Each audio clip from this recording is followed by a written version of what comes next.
안녕하세요. 오늘 여러분과 함께 깊이 파헤쳐볼 주제, 바로 기어입니다. 네, 기어요. 보내주신 기어의 종류와 작동 원리 자료를 바탕으로 해서 우리 주변 세상을 이렇게 묵묵히 움직이는 이 작은 부품들 있잖아요. 그렇죠. 아주 중요하죠.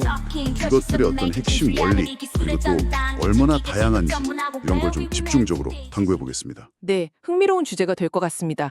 이번 탐구 목표는 아주 명확합니다. 기어의 그 기본 원리, 그러니까 어떻게 힘과 속도를 바꾸는지 그걸 먼저 이해하고요. 네네. 그리고 가장 중요한 기어 종류들이 또 각각 어떤 장단점을 가지는지, 그리고 왜 특정 용도에 딱 쓰이는지 그 핵심만 한번 뽑아보려고요. 좋습니다. 핵심 위주로요. 네, 좀 복잡해 보일 수도 있는데 이 기계 속 기어 이야기가 좀 명쾌하게 다가오도록 제가 안내해 드릴 테니까요. 한번 시작해 볼까요? 네, 시작해 보시죠. 자, 그럼 기어의 가장 근본적인 역할부터 짚어보죠. 한 축에서 다른 축으로 회전 운동, 그러니까 동력, 파워를 전달하는 거, 이게 기본이죠. 네, 맞습니다. 가장 기본적인 기능이죠. 힘을 옮겨주는 거예요. 근데 단순히 그냥 전달만 하는 게 아니더라고요. 시스템 안에서 꼭 마법 같은 일을 세 가지나 해요. 오, 세 가지나요? 첫째가 속도 조절. 그러니까 E가 많은 큰 기어랑 E가 적은 작은 기어를 맞물리면 속도가 바뀌잖아요. 그렇죠. 작은 게 큰 걸 돌리면 느려지고 큰 게 작은 걸 돌리면 빨라지죠. 네, 그 톱니수 비율, 기어 비라고 하죠. 이걸로 정확하게 속도를 조절할 수 있는 거고요. 맞아요. 기어비가 핵심입니다. 그리고 둘째, 힘, 토크 조절. 이게 정말 중요한 것 같은데 속도랑은 정확히 반대로 작동한다면서요? 네, 정확히 반대입니다. 속도를 늦추면 그 대가로 더 강력한 힘, 그러니까 토크를 얻을 수 있어요. 아하, 반대로 속도를 높이면 힘은 약해지고요. 자전거 탈 때 오르막길 생각하시면 딱 좋아요. 맞아요. 기어 바꾸면 페달은 가벼운데 바퀴는 천천히 근데 힘있게 올라가잖아요. 바로 그거죠. 느리지만 강한 힘을 얻는 거. 그렇군요. 그리고 셋째는 방향 전환. 회전 방향을 바꾸거나 아니면 도는 운동을 직선 운동으로 바꾸기도 하고요. 네, 기어 종류에 따라 그런 다양한 기능들을 수행합니다. 여기서 진짜 핵심은 속도랑 힘, 그러니까 토크의 반비례 관계네요. 맞습니다. 그걸 이제 트레이드오프 관계라고 하죠. 둘 다 동시에 가질 수는 없는 거예요. 아, 그래서 기계를 설계할 때는 늘 고민하는 거죠. 지금 필요한 게 빠른 속도냐, 아니면 강력한 힘이냐. 이걸 결정해서 거기에 맞는 기어 조합을 선택하는 겁니다. 이게 기어 시스템 설계의 뭐랄까 기본 철학 같은 거예요. 그 트레이드오프를 이해하는 게 진짜 중요하군요. 알겠습니다. 그럼 이제 가장 기본적이면서도 흔하게 볼 수 있는 기어들부터 좀 살펴볼까요? 첫 번째 주자는 스포 기어. 아마 그냥 기어하면 딱 떠오르는 이미지 그거죠? 네, 맞아요. 가장 대표적인 모습이죠. 톱니가 축이랑 평행하게 이렇게 곧게 뻗어 있는 아주 단순한 형태예요. 네. 두 개의 평행한 축 사이에서 동력을 전달하고요. 설계 간단하고 만들기도 쉬워서 싸다는 장점이 있겠네요. 그렇죠. 그래서 뭐 시계 내부나 아니면 간단한 장난감들 또 구형 가전제품들 있잖아요. 그런 데서 이제 저속으로 돌거나 소음이 뭐 크게 문제되지 않는 곳에 많이 쓰였죠. 지금도 쓰이고요. 근데 단점도 명확하겠어요. 네. 톱니가 그 뭐랄까 전체면으로 한 번에 딱 부딪히면서 맞물려요. 탁탁 치는 느낌? 그렇죠. 그러다 보니까 고속으로 돌리면 따다다닥 하는 소음이나 진동이 좀 심하게 발생합니다.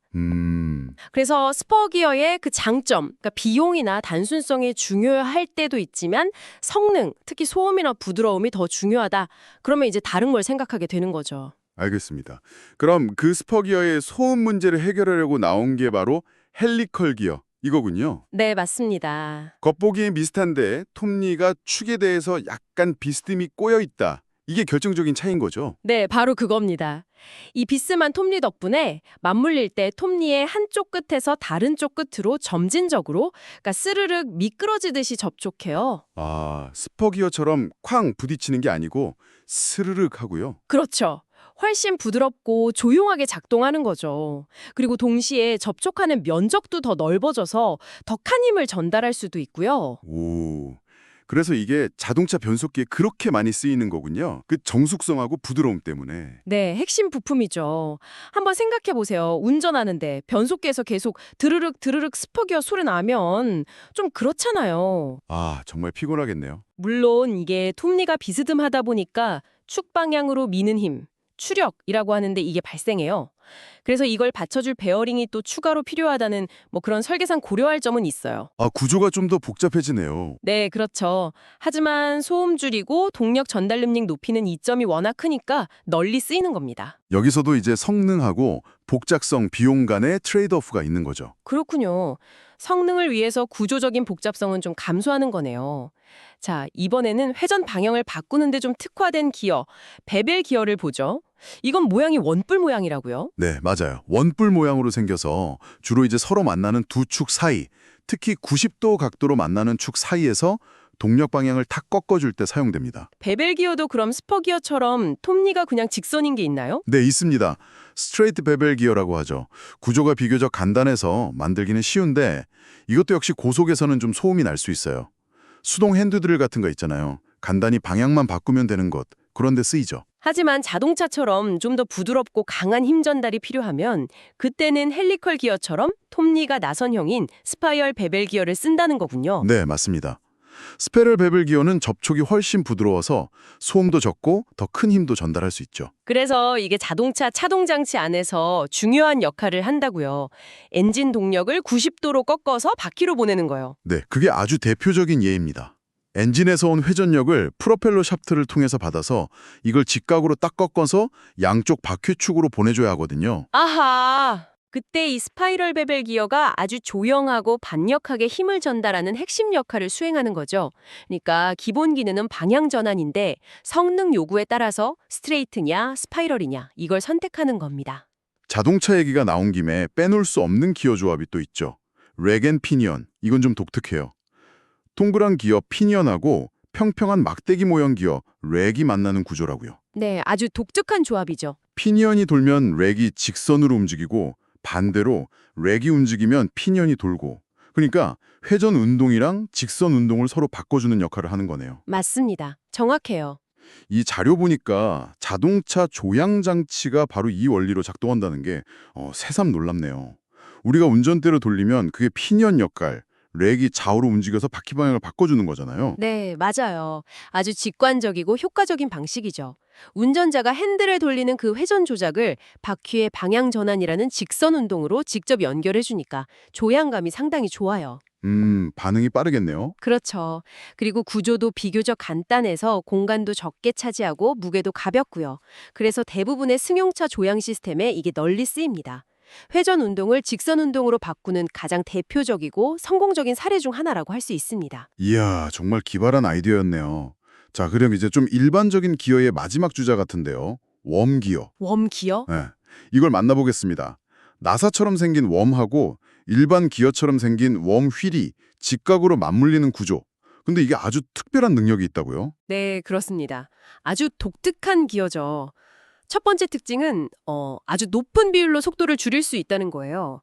감속비가 굉장히 크죠. 감속비가 크다. 네, 웜 나사산이 한 바퀴 돌 때 웜 휠의 톱니는 보통 딱 하나만 움직이는 식이거든요. 그래서 뭐 100.1 이런 높은 감속비를 비교적 쉽게 얻을 수 있어요. 와, 100.1이요? 네, 그리고 두 번째, 이게 정말 중요한 특징인데 역회전 불가, 그러니까 셀프 락킹 기능이 있다는 겁니다. 역회전 불가. 웜일 쪽에서는 웜을 돌릴 수 없다는 건가요? 맞습니다. 웜은 웜휠을 돌릴 수 있는데 웜휠에 힘을 가해서 웜을 거꾸로 돌리려고 하면 돌아가지 않아요. 딱 잠겨버리죠. 오, 신기하네요. 그래서 이게 기타 줄 감개, 튜닝 패그 같은 데 쓰이는 거군요. 손잡이 웜을 돌려서 줄 감고 웜휠 연결, 손을 놓아도 줄이 스르륵 안 풀리잖아요. 네, 바로 그거죠. 웜 기어 덕분에 그게 가능한 거예요. 이 셀프 잠금 기능, 이거 어디에 또 유용하게 쓰일까요? 이건 안전이 중요한 장치에서 정말 빛을 발합니다.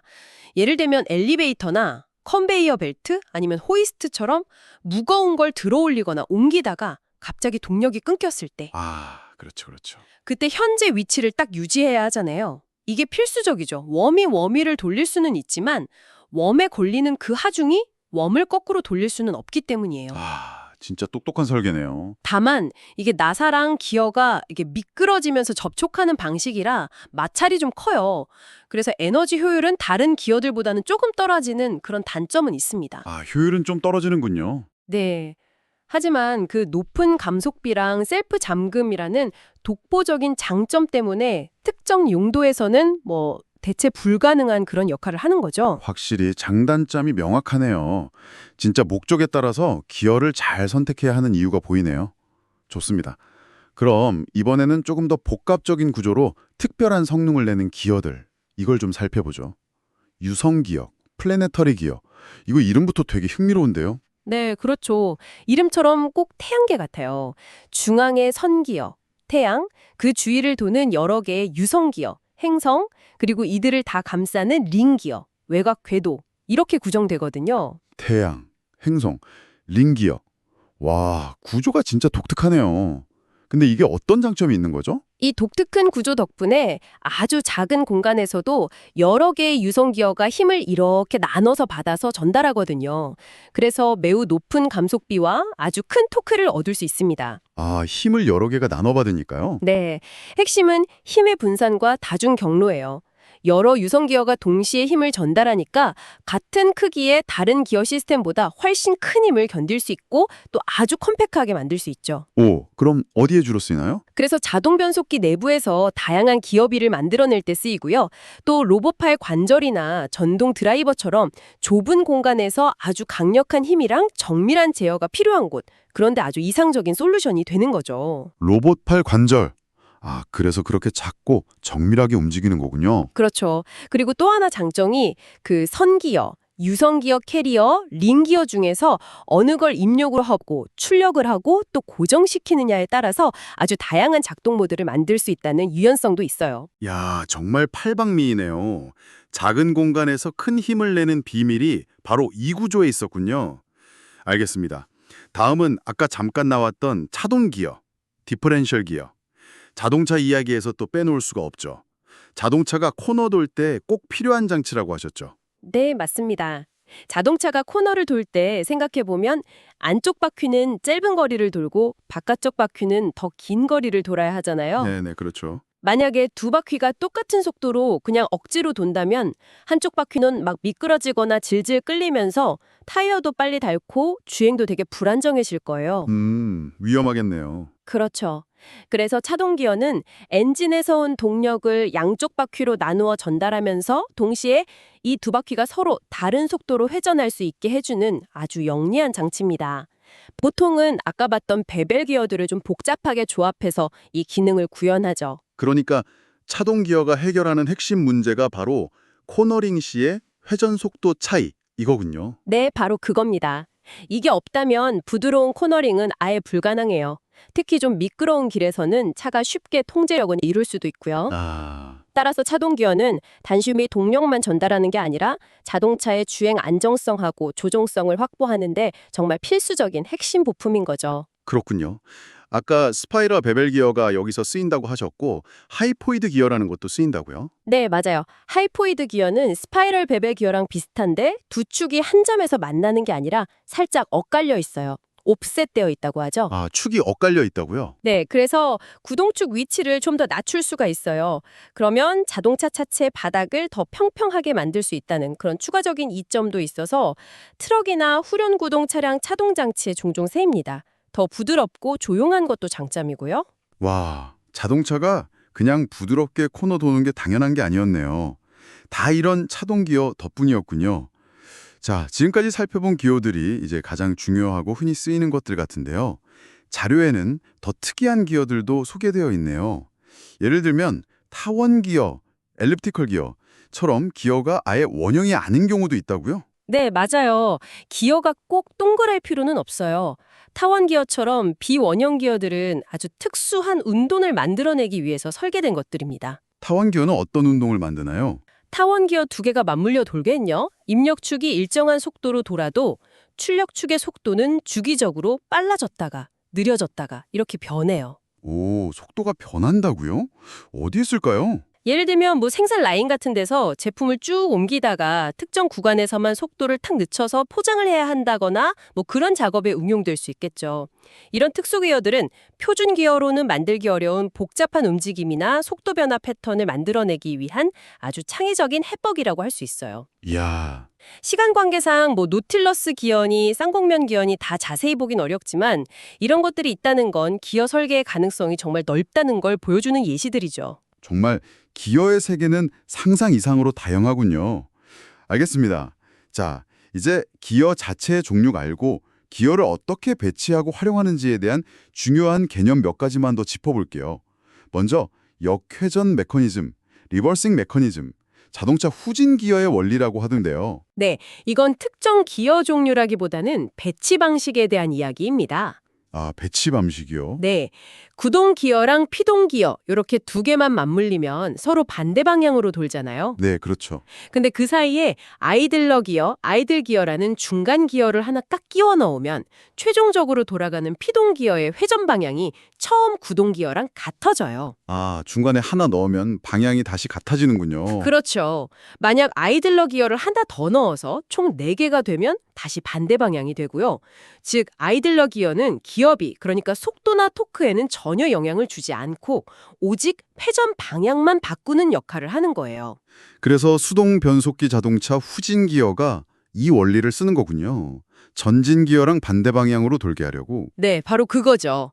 아주 간단하면서도 효과적인 방법입니다. 기어 시스템에서 원하는 회전 방향을 얻기 위해 사용하는 기본적인 테크닉이죠. 중요한 건 아이들러 기어 자체는 속도나 토크 비율을 바꾸는 역할은 안 한다는 거예요. 오직 방향 전환을 위한 중개자 역할인 거죠. 알겠습니다. 방향 전환의 중개자. 자, 그리고 기어를 제대로 이해하려면 아까부터 계속 나왔던 기어비 개념을 확실히 알아야 할 것 같아요. 통리수의 비율이라고 하셨죠. 네, 기어비. 이게 기어 시스템의 정말 핵심입니다. 입력 기어의 톱니수를 출력 기어의 톱니수로 나눈 값인데요. 이 비율에 따라서 속도하고 토크가 어떻게 변하는지가 딱 결정되는 거예요. 예를 들어 주실 수 있나요? 네, 예를 들어서 기어비가 3.1이다. 그러면 속도는 3분의 1로 줄어드는 대신에 토크, 즉 힘은 약 3배로 증가하는 거죠. 네, 이걸 기어 감속이라고 하고요. 자동차 1단 기어처럼 큰 힘이 필요할 때 쓰는 방식입니다. 그럼 반대는요? 반대로 기어비가 1.3이다. 그러면 속도는 3배 빨라지지만 토크는 3분의 1로 줄어드는 거죠. 이걸 오버드라이브라고 하고 고속도로 주행할 때 엔진 회전수를 낮춰서 연비 높이는 데 쓰입니다. 아, 고속도로에서 쓰는 거예요? 그럼 1.1은요? 기어비가 1.1이면 직접 구동이라고 해요. 속도나 토크 변화 없이 그냥 동력만 그대로 전달하는 거죠. 이 기어비를 어떻게 설정하느냐가 그 기계의 성능을 결정짓는 아주 핵심적인 설계 요소입니다. 와, 기어비에 따라서 속도랑 힘을 정말 자유자재로 조절하는 거네요. 자, 오늘 정말 많은 기어들을 살펴봤는데요. 이렇게 정리해보니까 이 작은 부품들이 우리 주변 기술에 얼마나 깊숙이 관여하고 있는지 새삼 깨닫게 됩니다. 그렇죠. 정말 어디에나 있죠. 특히 자동차는 그야말로 기어 기술의 집약체라고 할 수 있겠어요. 변속기에는 조용한 헬리컬 기어, 차동 장치에는 방향 전환과 속도 조절을 위한 베벨이나 하이포이드 기어, 조향 장치에는 또 렉앤 피니언까지. 맞습니다. 산업 현장에서도 마찬가지예요. 컨베이어 벨트를 움직이는 웜기어, 정밀한 작업을 하는 로봇 팔 속에 들어있는 유성기어, 공작 기계의 정밀이송 장치, 기어 없이는 현대 산업 자동화는 아마 불가능했을 겁니다. 그리고 뭐 우리가 매일 쓰는 전동 공구, 주방 가전, 심지어 작은 시계 속에도 다 각자의 목적에 맞게 설계된 기어들이 이렇게 묵묵히 돌아가고 있는 거고요. 네, 조용히 자기 역할을 다 하고 있는 거죠. 정말 눈에 잘 띄지는 않지만 너무나 중요한 역할을 하고 있었네요. 오늘 저희는 여러분이 제공해 주신 자료를 바탕으로 해서 기어의 기본적인 원리부터 시작해서 아주 다양한 종류와 그 특징, 그리고 실제 적용 사례까지 깊이 있게 탐구해 보았습니다. 네, 기어라는 게 단순히 톱니가 맞물려 돌아가는 부품, 그 이상이라는 거죠. 속도, 힘, 방향이라는 이 운동의 기본 요소를 아주 정밀하게 제어해서 우리가 원하는 기능을 가능하게 만드는 그런 공학적 지혜의 산물이라고 할 수 있습니다. 각기 다른 요구사항에 맞춰서 최적화된 그 다양한 형태들을 보니까 문제 해결을 위한 공학적 창의성이 정말 대단하다는 생각도 들고요. 맞아요. 정말 좋은 예시들이죠. 오늘 함께한 이 탐구가 여러분의 지적 호기심을 좀 자극하고 우리 주변 기술에 대한 이해를 넓히는 그런 즐거운 시간이 되었기를 바랍니다. 네, 저도 즐거웠습니다. 여기서 한 가지 더 생각해 볼 만한 게 있는데요. 오늘 우리는 기어들이 어떻게 특정 문제를 해결하기 위해 설계되었는지 봤잖아요. 네, 그렇죠. 역회전이 불가능한 웜기어는 안전 잠금 문제를 풀었고 차동기어는 코너링 시 바퀴 속도 차이 문제를 해결했고 네, 바로 그거요. 그렇다면 이런 기계적인 원리를 우리 삶의 다른 문제에 한번 적용해 볼 수는 없을까요? 기계 원리를 삶의 문제요? 예를 들면요? 예를 들어서 여러 사람이 각기 다른 속도랑 역량으로 참여하는 팀 프로젝트 같은 거 있잖아요. 이걸 어떻게 보면 기어 시스템처럼 효율적으로 조율할 수 있을지 고민해 볼 수 있고요. 팀 프로젝트를 기어 시스템처럼요? 흥미롭네요. 혹은 정보가 딱 한 방향으로만 흘러야 하거나 특정 조건에서만 잠금이 탁 풀려야 하는 그런 소통 채널 같은 걸 어떻게 설계할 수 있을지 이런 식으로 한번 생각해 볼 수도 있지 않을까요? 와, 기어가 이렇게 맞물려 돌아가면서 복잡한 기계를 움직이듯이 우리 삶의 다양한 요소들을 어떻게 효과적으로 연결하고 조절해서 원하는 목표를 달성할 수 있을지 그 원리를 기어에서 한번 영감을 얻어보는 건 어떨까 하는 생각을 좀 해봤습니다. 이야, 정말 생각할 거리를 던져주시네요. 기어의 원리에서 배우는 삶의 지혜라 여러분도 한번 오늘 들으신 내용을 바탕으로 이런 생각들을 이어나가 보시면 좋겠습니다. Get on the running of our future, it's not just talking. 결실은 making dreams reality 기술의 전당.